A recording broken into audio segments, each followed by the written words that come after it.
Oke, setelah mendengar kata anekdot, apa yang ada di pikiran teman-teman? Lucu.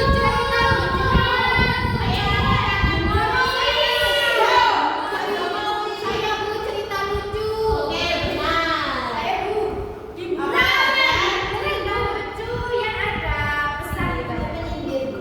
Oke, contohnya Jokowi.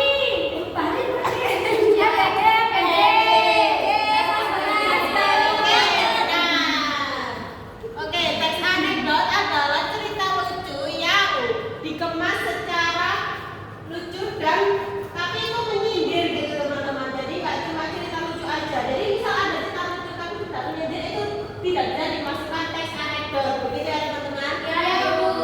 Dan tujuan teks anekdot ada yang tahu apa itu tujuan teks anekdot? Ada 3 teman-teman. Bisa disebutkan? Iya Ibu. Yang pertama menghibur, betul. Yang kedua menyampaikan diri secara halus. Oke, benar, menyampaikan diri secara halus. Yang ketiga Oke, yang pertama menghibur yaitu memberikan hiburan bagi pembaca atau pendengar melalui unsur komedi. Jadi nggak langsung apa namanya kayak sarkas gitu loh. Jadi kita kan bisa bercanda tapi kita menghibur seorang begitu. Yang kedua yaitu menyampaikan kritik halus atau kritik sosial secara sopan dan tidak frontal.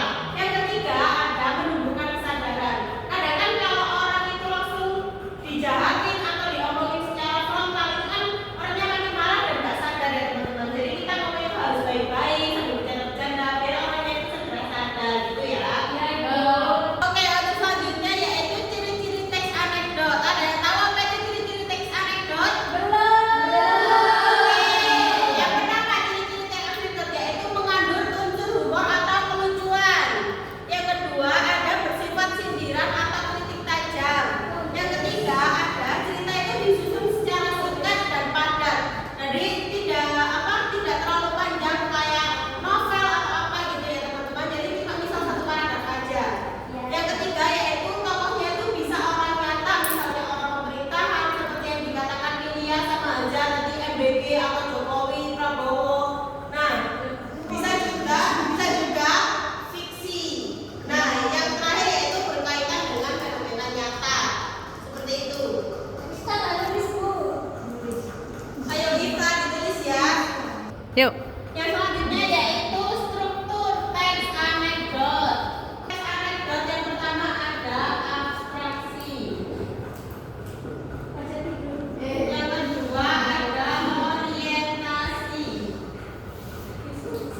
Yang ketiga ada krisis. Yang keempat ada reaksi. Yang kelima ada kode.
kasih waktu 15 menit ya. Ya, Bu.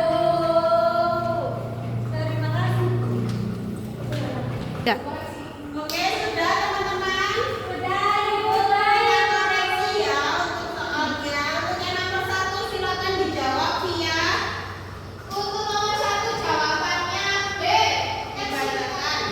Untuk nomor 1 soalnya berdasarkan materi yang sudah dijelaskan, apa pengertian yang paling tepat mengenai teks anekdot? Jawabannya B.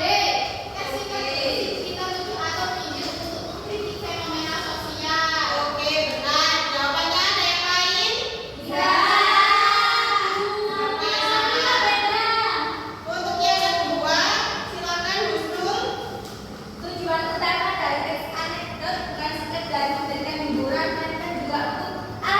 Menyampaikan kritik secara halus dan menumbuhkan kesadaran sosial. Oke, benar. Untuk yang nomor 3, Miftah, silakan. Salah satu ciri khas teks anekdot ceritanya bersifat sindiran atau mengandung kritik dan C. Oke, yang C. Untuk yang nomor 4 aja, silakan dijawab. Bagian struktur teks anekdot yang berisi puncak masalah atau keunikan kekonyolan yang terjadi disebut B. Oke, benar. Untuk yang nomor 5, Milia. Dalam kaidah pembahasan teks anekdot, efek kritik disebut C. Ironi. Oke, benar. Semuanya benar semua ya. Silakan Ya. dilakukan. Ibu kasih tugas kelompok ya. Jangan di rumah. Di sini Ibu kasih waktu 20 menit untuk mengerjakan tugas kelompoknya. Oke, tugas kelompok selanjutnya yaitu menyimak dan kalian akan menyusun struktur teks anekdot yang akan Ibu bacakan ya. Ya, Ibu. Baik, Ibu. Salah. Oke anak-anak, Ibu akan membacakan teks anekdot, nanti kalian simak ya. Dan nanti akan ada soal, kalian akan mengurutkan struktur teks anekdot, oke? Ya, Ibu. Judulnya adalah tips hemat gas. Kebijakan penghematan energi seringkali melahirkan dialog menggelitik antara pejabat negara dan rakyat kecil yang merasakan langsung dampaknya di dapur. Sore itu, Pak Bahlil selaku Menteri ESDM sedang berusukan ke pemukiman warga dan menghampiri seorang ibu yang sedang memasak di dapur rumahnya. Pak Bahlil kemudian memberi nasihat, Bu, biar negara hemat energi dan kurangi impor. Kalau masakannya sudah matang, kompor gas LPG-nya langsung dimatikan ya. Si ibu langsung menjawab, kalau kompor dimatikan pas masakan matang itu biasa Pak. Yang luar biasa itu kalau kompor mati sendiri pas daging masih mentah karena gasnya langka dan mahal. Pak Bahlil hanya bisa terdiam dan menggaruk kepala, menyadari bahwa teori penghematan di atas kertas tidak seindah realitas pasokan gas di lapangan. Oke, sudah jelas teks anekdotnya? Oke, guru akan membacakan secara acak dan kalian harus menebak itu struktur apa ya teman-teman? Soal pertama, Pak Bahlil kemudian memberi nasihat, Bu, negara biar hemat energi dan kurangi impor. Kalau masakannya sudah matang, kompor gas LPG-nya langsung dimatikan ya. Itu termasuk struktur apa teman-teman? Silakan dijawab. Ayo.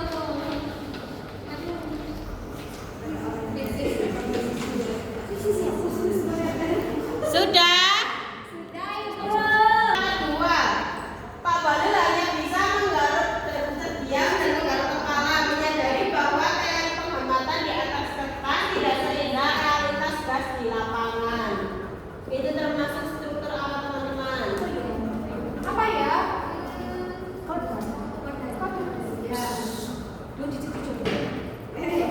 Tidak boleh ketua-ketuaan ya. Tidak, Bu. Ini satu kelompok ya, Bu? Oke, baik. Sudah? Sudah. Oke, soal ketiga. Kebijakan penghematan energi seringkali melahirkan dialog menggelitik antara pejabat negara dan rakyat kecil yang merasakan langsung dampaknya di dapur. Termasuk struktur apa teman-teman? Silakan dijawab.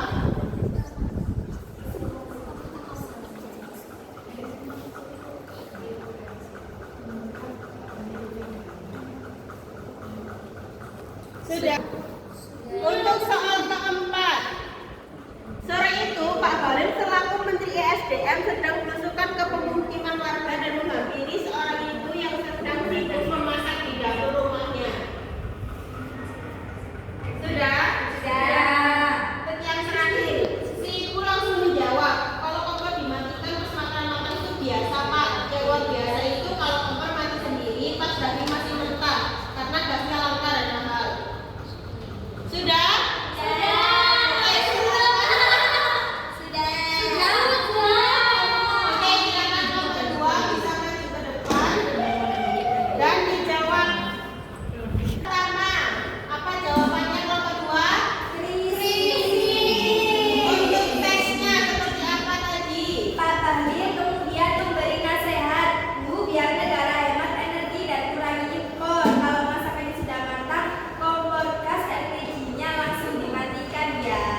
Oke, benar.